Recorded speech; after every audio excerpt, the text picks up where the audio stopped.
Hey everyone, today we are talking about the Gelada monkey, a fascinating creature that's often called the bleeding heart monkey because of the bright red patch of skin on its chest.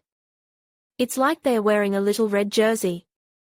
Now, these monkeys are found in the Ethiopian highlands, and they're actually the only primate that eats almost entirely grass. They're herbivores, and they spend a lot of their time grazing on the high mountain slopes. They're very social animals, living in large groups called bands that can have up to 300 individuals. Within these bands, there are smaller units called harems, led by a dominant male. These males are responsible for protecting their harems and their young, and they are known for their impressive displays of dominance, which include roaring and chest puffing.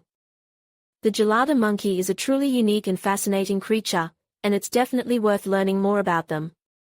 They're a great example of how diverse and amazing the animal kingdom is. Hey everyone, today we are talking about the Gelada, a fascinating monkey that's often called the bleeding heart monkey because of the bright red patch of skin on its chest. It's almost like it's wearing a red jersey. You might be surprised to hear that the Gelada isn't actually a monkey at all, but a baboon. It's the only baboon that lives in a high-altitude environment, spending its days grazing on grasses in the Ethiopian highlands. Now, let's listen to the voice of the Gelada monkey. They have a unique call, a series of clicks and whistles that they use to communicate with each other.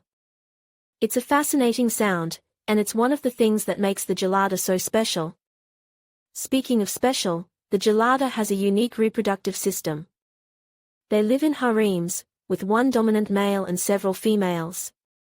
The male protects his harem and mates with the females, and is responsible for keeping the group safe from predators.